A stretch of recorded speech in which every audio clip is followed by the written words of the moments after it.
دیار عشق میں اپنا مقام پیدا کر، دیار عشق میں اپنا مقام پیدا کر، نیا زمانہ نئی صبح و شام پیدا کر۔ میرا طریق امیری نہیں فقیری ہے، میرا طریق امیری نہیں فقیری ہے، خودی نہ بیچ غریبی میں نام پیدا کر۔ عزیزان ملت، دینی ایمانی ملی بھائیو بزرگوں، قرآن کریم نے ہمیں ہر حالات سے مقابلہ کرنے کا طریقہ اور راستہ بتایا ہے۔ مسلمانوں پر، قرآن پر یقین رکھنے والوں پر جیسے بھی حالات آ جائیں، جو بھی دشواریاں آ جائیں، ان تمام حالات سے نمٹنے کے لیے، ان تمام حالات سے مقابلہ کرنے کے لیے طریقہ کار کیا ہونا چاہیے، قرآن کریم نے ہمیں اس کی طرف رہنمائی کی ہے، ہمیں حوصلہ دیا ہے، ہمیں دستور بتایا ہے کہ جب تمہارے سامنے حالات آئیں، ان حالات میں تمہیں کیا کرنا چاہیے اور وہ حالات کیوں آتے ہیں۔ اگر مسلمان پریشان ہے تو پریشانیوں کی وجہ کیا ہے۔ اگر مسلمانوں کے سامنے ان کی عبادت گاہوں کو توڑا جاتا ہے، ان کے مدرسوں پر بلڈوزر چلایا جاتا ہے، ان کی عبادت گاہوں کو مسمار کیا جاتا ہے، ان کے گھروں کو توڑا جاتا ہے، ان کی زندگی دوبھر ہوتی ہے، تو کیوں ہوتی ہے؟ مسلمانوں کے کن کمزوریوں کی بنیاد پر اور کن ایمانی طاقت کے کمزور ہونے کی وجہ سے یہ حالات آتے ہیں۔ قرآن کریم نے ہمیں اس طرف خود رہنمائی کی ہے، اور قرآن خود اعلان کرتا ہے وَمَا أَصَابَكُم مِّن مُّصِيبَةٍ فَبِمَا كَسَبَتْ أَيْدِيكُمْ، کہ اے لوگو، تم پر جو حالات آ رہے ہیں، تمہاری زندگی میں جو پریشانیاں آ رہی ہیں، ان پریشانیوں کی وجوہات کوئی اور نہیں، اس کے اسباب کچھ اور نہیں۔ ان پریشانیوں کے آنے کی وجوہات، ان کی اسباب خود تم ہو، تمہارے اعمال ہیں۔ کیونکہ جب تمہارے اعمال درست رہیں گے تو زمین پر اللہ کے فیصلے صحیح اتریں گے، تمہارے حق میں اتریں گے۔ جب تمہارے اعمال خراب ہوں گے، اللہ سے بغاوت ہوگی، اللہ سے دوری ہوگی، تو پھر اللہ کے فیصلے تمہارے حق میں نہیں آئیں گے، اللہ کے فیصلے تمہارے خلاف ہوں گے، اور تم ان حالات میں یہ سوچنے پر مجبور ہو جاؤ گے، کیونکہ تمہارا ایمان کمزور ہے، اللہ سے تعلق کمزور ہے۔ اس کمزور تعلق اور اس کمزور ایمان کی بنیاد پر اپنے آپ کو کوسنے لگو گے، اور تمہارا خیال وہاں تک پہنچ جائے گا کہ آخر یہ حالات ہم پر کیوں آ رہے ہیں، یہ مصیبتیں ہم پر کیوں آئی، یہ پریشانیاں ہم پر کیوں آئی۔ مطلب یہ ہے کہ اللہ کی طرف تمہارا دھیان نہیں جائے گا، قرآن کی طرف تمہارا دھیان نہیں جائے گا، رسول اللہ کی سنت کی طرف دھیان نہیں جائے گا۔ دھیان جائے گا تو ظاہری اسباب پر جائے گا۔ کاروبار اس لیے بند ہے کہ میرے پڑوسی سے میری دشمنی ہے، اس نے میرے کاروبار کو بند کرایا ہے۔ میں اس پر حالات اس لیے آ رہے ہیں کہ اس نے میرے ساتھ یہ دشمنی کی ہے۔ تمہارا ذہن، تمہارا گمان تمہارے خود کے اپنے عمل اور کرتوت کی طرف نہیں جائے گا کہ میرا عمل کیا ہے، میری غلطی کیا ہے، جس بنیاد پر یہ حالات آ رہے ہیں۔ یہ جو آ رہے ہیں، سنت پڑھ رہے ہیں، بیٹھ جاؤ انکل، بیٹھ جاؤ، مہمان آ رہے ہیں آپ حضرات ابھی، اس لیے پریشانیاں آتی ہے۔ ذہن اور دماغ ہمارا اس طرف نہیں جاتا کہ ہمیں اپنے عمل میں غور کرنا چاہیے۔ قرآن کہہ رہا ہے وَمَا أَصَابَكُم مِّن مُّصِيبَةٍ فَبِمَا كَسَبَتْ أَيْدِيكُمْ، کہ لوگو، تم پر جو حالات آ رہے ہیں، تم پر جو پریشانیاں آ رہی ہے، تمہارے گھروں کو توڑا جا رہا ہے، تمہاری مسجدوں پر بلڈوزر چلایا جا رہا ہے، اور تمہارے مدرسوں کو مسمار کیا جا رہا ہے، تمہارے گھروں کو مسمار کیا جا رہا ہے، فَبِمَا كَسَبَتْ أَيْدِيكُمْ، یہ وجہ کچھ اور نہیں ہے۔ طاقت کو، حکومت کو کوسنے سے فائدہ نہیں ہوگا، لاکھ چلا لو کچھ نہیں ہوگا۔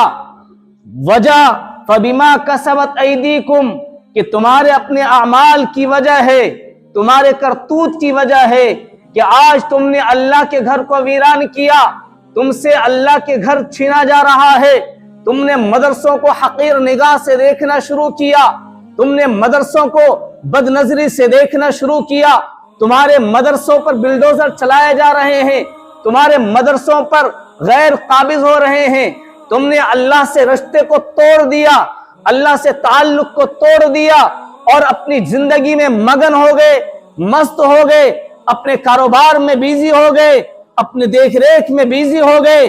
بس یہ دل چاہا کہ جب من آئے گا تو نماز پڑھ لیں گے، دل میں آئے گا تو جمعے کے دن مسجد میں آ جائیں گے، مسجد کو فل کر دیں گے، دل میں آئے گا تو عیدگاہ پہنچ جائیں گے، دل میں نہیں آیا تو 5 وقت مسجد ویران ہے، مسجدیں بد دعا کر رہی ہے۔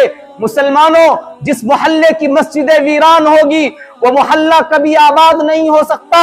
میں یہ دعوے کے ساتھ کہہ رہا ہوں، جس محلے کی مسجدیں ویران ہوگی، وہ مسجدیں بد دعائیں کرتی ہے اس محلے والوں کے لیے، اس محلے میں بسنے والوں کے لیے، ان کے کاروبار کے لیے، ان کے گھر کے لیے، ان کے لین دین کے لیے۔ کیا آپ کا گمان یہ ہے کہ ہماری مسجدیں ویران ہو، ہماری مسجدیں نمازیوں سے خالی ہو اور ہمارا کاروبار صحیح چل جائے، ہمارے گھر میں اتحاد و اتفاق رہ جائے، ہماری بیوی اور بچوں کے درمیان پیار محبت کی زندگی پیدا ہو جائے، ہم پرسکون زندگی گزار لیں؟ یہ ممکن نہیں ہو سکتا ہے۔ جب انسان مسجدوں سے رشتہ توڑتا ہے تو مسجدیں اس محلے والے کے لیے بددعائیں کرتی ہے، اور مسجدیں ببانگے دہل اللہ سے کہتی ہے، اے اللہ، جیسے اس محلے والے نے مجھے ویران چھوڑ رکھا ہے کہ ایک نماز میں 15 آدمی ہے، ایک نماز میں 20 آدمی ہے، ایک نماز میں 1 صف ہے، پوری 6 صف خالی پڑی ہوئی ہے، پوری مسجد خالی پڑی ہے، پورے ہفتے میں کچھ نہیں پتا مسجد میں کیا ہو رہا ہے، کیا سکھایا جا رہا ہے، امام کیا مسئلہ بیان کر رہا ہے، قرآن کا پیغام سنا رہا ہے امام روزانہ، کیا پیغام دیا جا رہا ہے، کچھ نہیں پتا۔ مسجدوں میں جو ہو وہ ہونے دو، ہمیں تو اپنے کاروبار سے مطلب ہے، ہمیں تو اپنی زندگی سے مطلب ہے، ہمیں تو اپنے بیوی بال بچوں سے مطلب ہے۔ مسلمانوں، یاد رکھو، جہاں تک میری یہ پیغام پہنچاؤ کہ جس محلے کی مسجدیں ویران ہوں گی وہ محلے کبھی آباد نہیں ہو سکتے، وہ مسلمان کبھی آباد نہیں ہو سکتے۔ مسلمانوں کی آبادی کا تعلق مساجد سے ہے، مسلمانوں کی آبادی کا تعلق مدارس سے ہے، مسلمانوں کی آبادی کا تعلق علماء سے ہے، مسلمانوں کی آبادی کا تعلق اللہ سے رشتہ مضبوط کرنے پر ہے۔ جب تک مسلمان اللہ سے رشتہ مضبوط بنائے رکھا تب تک اللہ کی مدد آئی، اور جب مسلمانوں نے مسجدوں کو چھوڑا، مدرسوں کو چھوڑا، علماء کو چھوڑا، قرآن کو چھوڑا، اللہ سے رشتے کو توڑا، رسول اللہ کی سنت سے پیچھے ہٹے، تو پھر اللہ نے ان پر تاتاریوں کو مسلط کیا۔ آپ نے تاریخ نہیں پڑھا؟ تاتاریوں کا حملہ کتنا خطرناک حملہ تھا۔ جب روم میں مسلمانوں کی حکومت تھی، بغداد میں مسلمانوں کی حکومت تھی، شاہ ایران مسلمان ہیں، اور ساری دنیا کے اکثر حصے میں مسلمانوں کی حکومت ہے، طاقت مسلمانوں کے پاس ہے، مسلمانوں کی بڑی تعداد ہے، لیکن جب مسلمان مادہ پرستی میں آ گئے، جب مسلمان اخلاقی اعتبار سے کمزور پڑ گئے، جب مسلمانوں نے اللہ سے رشتے کو توڑ دیا، جب مسلمانوں نے قرآن سے رشتہ توڑ دیا، تو پھر اللہ تبارک و تعالی نے اسی مسلمانوں پر تاتاریوں کو مسلط کیا، اور تاتاریوں کا حملہ اور اتنا خوف، وہ جس شہر میں تاتاری لوگ گھستے اس شہر کو ویران کر دیا جاتا تھا، اس شہر کو مسمار کر دیا جاتا تھا، اس شہر کے لوگوں پر ایسا خوف طاری ہوتا۔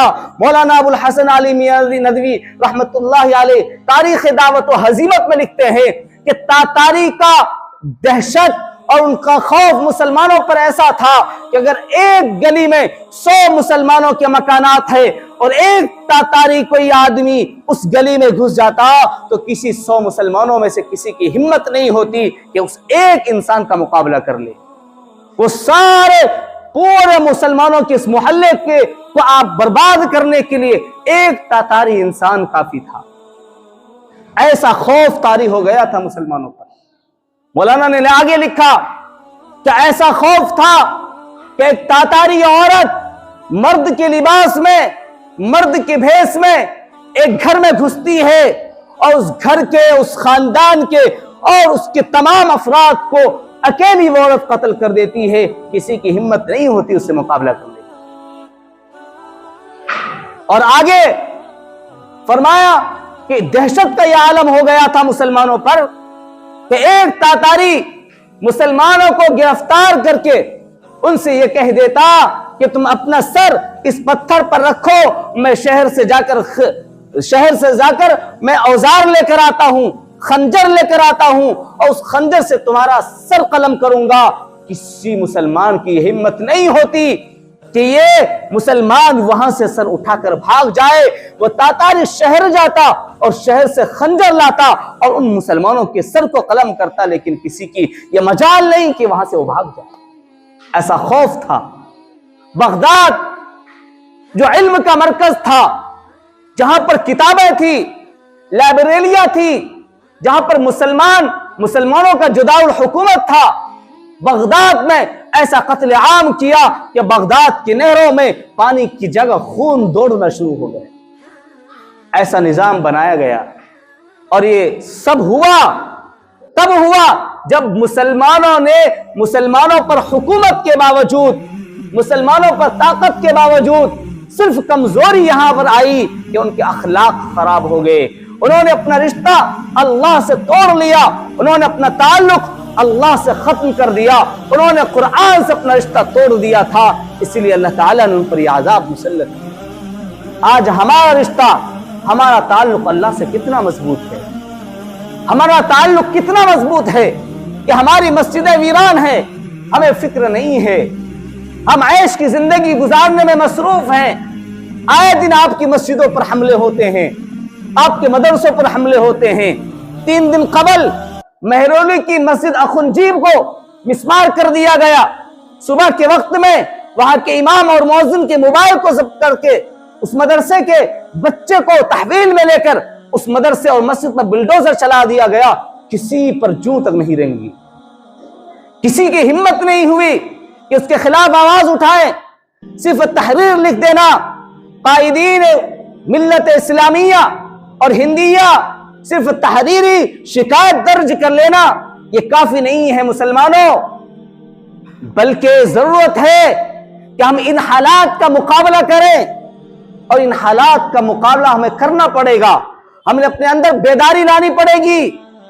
اور کل سے پہلے والے دن میں وارانسی کی تاریخی مسجد گیان واپی میں وہاں کی مجسٹریٹ کورٹ نے پوجا کرنے کی انومتی دی اور اجازت دی، اور کورٹ نے کہا 1 ہفتے کے اندر بندوبست کیا جائے، لیکن وہاں کے ڈی ایم نے، وہاں کے اعلی افسران نے جس دن یہ فیصلہ سنایا گیا اسی دن رات میں، یعنی آج رات سے پہلے والی رات میں، اسی دن رات میں پوجا کا سارا انتظام کیا گیا، اور وہاں کی جو بریکٹ تھی مسجد کے تہخانے کی، ان تمام چیزوں کو توڑا گیا، ان کو کاٹا گیا، اور ان لوگوں نے وہاں پر پوری 2 بجے رات تک پوجا پاٹ کی۔ یہ ہماری مسجدوں میں یہ وہی تاریخ ہے جو 1949 میں بابری مسجد میں مورتی رکھ دی گئی، اور پھر وہاں سے مقدمہ آگے بڑھا، اور یہی 2 کاپی ہوا وارانسی کے ساتھ کہ وہاں کی مسجد میں مورتی رکھ دی گئی، وہاں پوجا پاٹ شروع ہو گئی۔ اب پھر وہی مسجد عدالت کے تحت میں وہ ہائی کورٹ جائے گا، اور پھر وہ فریق، وہ مسئلہ سپریم کورٹ جائے گا، فیصلہ پھر ان کے حق میں آ جائے گا۔ ہمارے ایک مسجد کے بعد دوسری مسجد کو شہید کیا جا رہا ہے، اور یہ مسجد گیان واپی یہ بابری مسجد سے زیادہ پرانی مسجد ہے.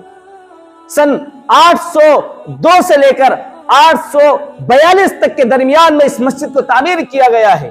اور سب 1100 کچھ عیسوی میں جب اورنگزیب عالمگیر رحمت اللہ علیہ کی حکومت بنی ہندوستان میں، پھر انہوں نے اس مسجد کی تعمیر نو کی ہے. گویا کہ یہ مسجد بابری مسجد سے کئی سو سال پہلے کی مسجد ہے. اور یہی وہ مسجد ہے جس مسجد میں بادشاہ اکبر نے اپنے دین الہی کا مرکز شروع کیا تھا. اس نے جو ایک نیا دین بنایا تھا، اس دین کا مرکز اسی مسجد کو بنایا تھا.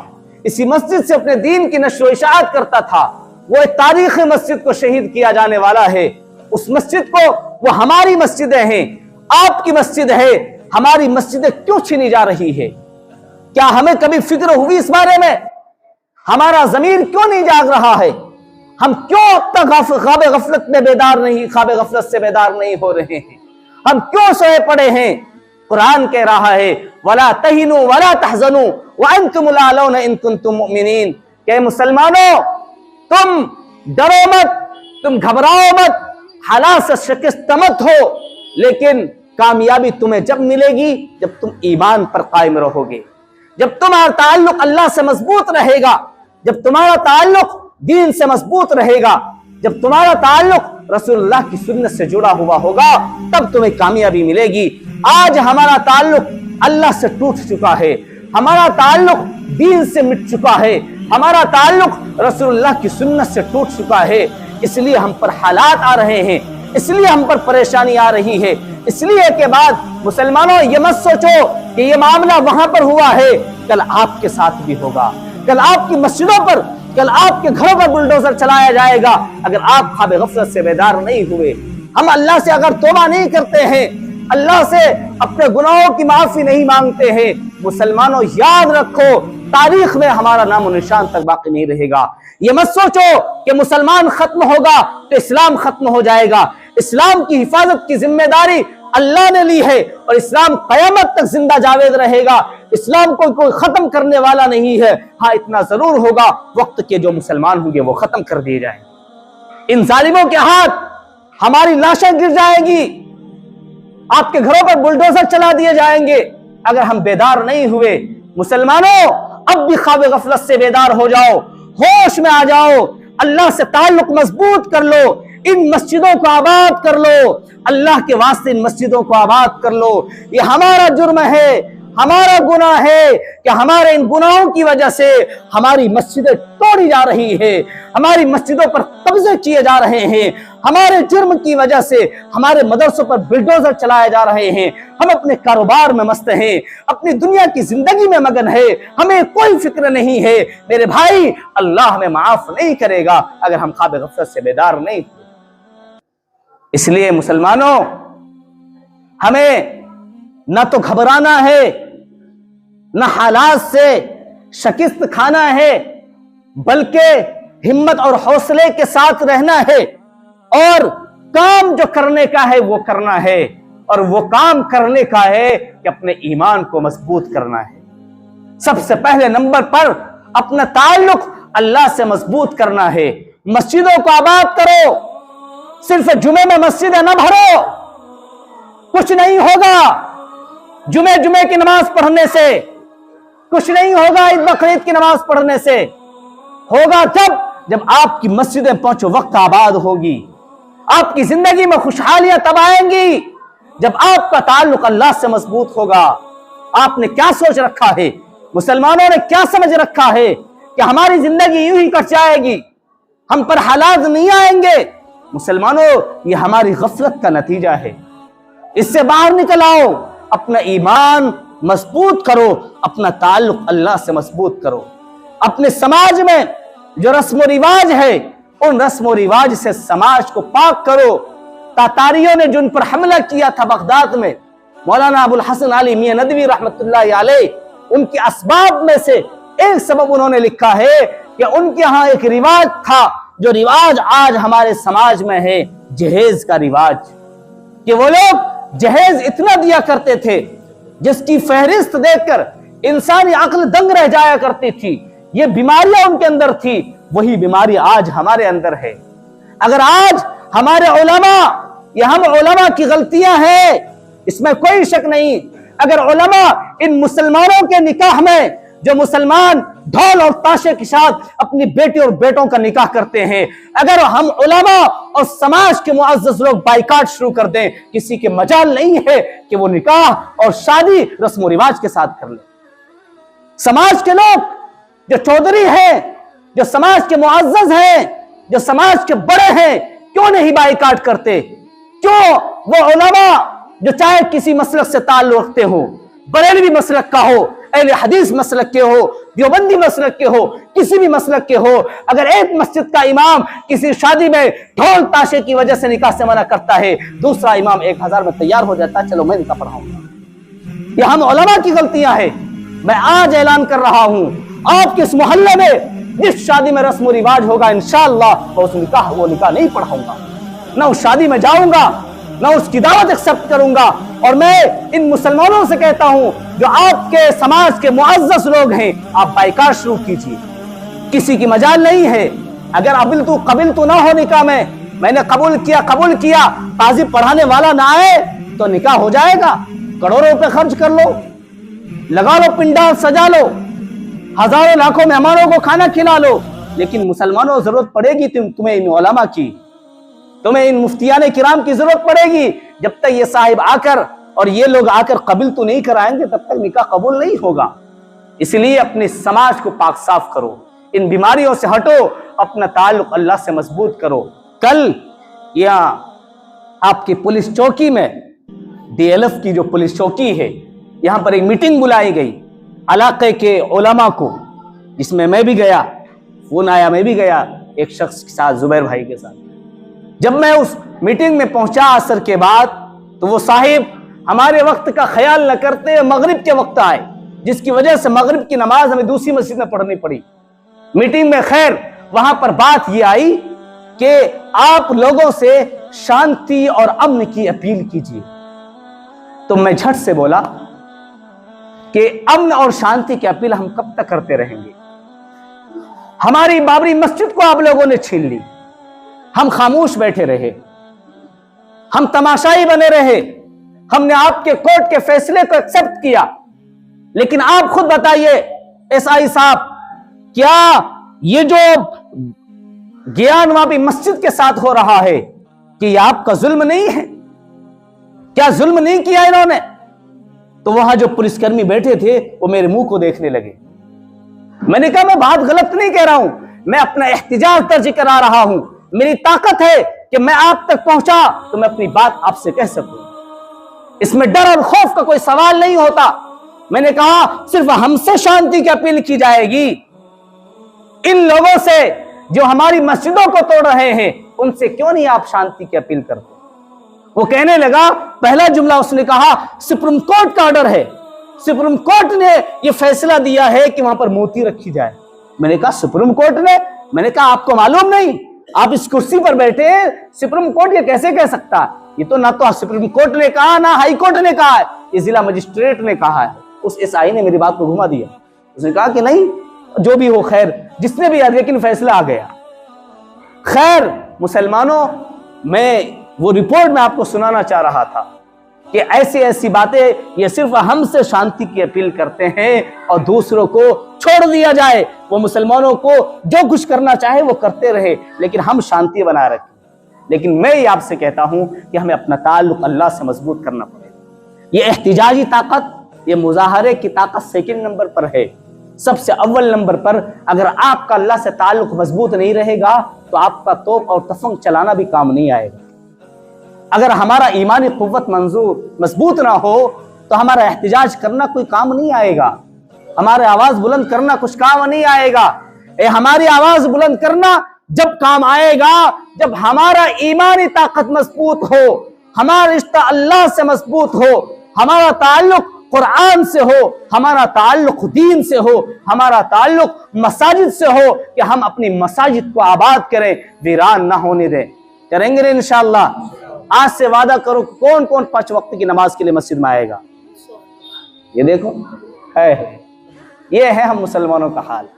ڈر سے ہاتھ نہیں اٹھا رہے کہ ہمیں مسجد میں آنا پڑے گا۔ مسلمانوں زندگی گزر جائے گی بھائیو، اس قبر کے گڈھے میں ہمیں جانا پڑے گا۔ کیوں درد پیدا نہیں ہوتا ہماری ضمیر میں؟ کیوں احساس پیدا نہیں ہوتا؟ ہمیں رونا کیوں نہیں آ رہا ہے؟ کیوں نہیں روتے؟ غور کرو تو بیٹھ کر کہ ہمارا ضمیر کتنا مرد ہو چکا ہے، مردہ ہو چکا ہے۔ ہمارے دل میں تالے لگ چکے ہیں، گناہ کرتے کرتے کرتے دل سیاہ ہو گیا۔ ہماری مسجدوں کو توڑا جائے کوئی فکر نہیں، مدرسوں کو توڑا جائے کوئی فکر نہیں، دین پر حملے ہو کوئی فکر نہیں۔ مسلمانوں وعدہ کرو انشاءاللہ آج سے ہم اپنی مسجد کو آباد کریں گے۔ آواز اٹھا، ہاتھ اٹھاؤ، اللہ سے وعدہ کرو کہ انشاءاللہ آج سے ہم مسجدوں کو آباد کریں گے۔ اب ایسی کوئی نوبت نہیں آنے دیں گے کہ جس کی وجہ سے ہماری کسی اور مسجد پر حملہ کیا جائے انشاءاللہ۔ اللہ تعالی ہم سب کو کہنے سننے سے زیادہ عمل کی توفیق عطا فرمائے۔ ایک پیغام میں حکومت تک پہنچاؤں گا، میرے جنوں کا نتیجہ ضرور نکلے گا، میرے جنوں کا نتیجہ ضرور نکلے گا۔ اسی سیاہ سمندر سے نور نکلے گا، اسی کا شہر وہی مدعی وہی منصف، اسی کا شہر وہی مدعی وہی منصف۔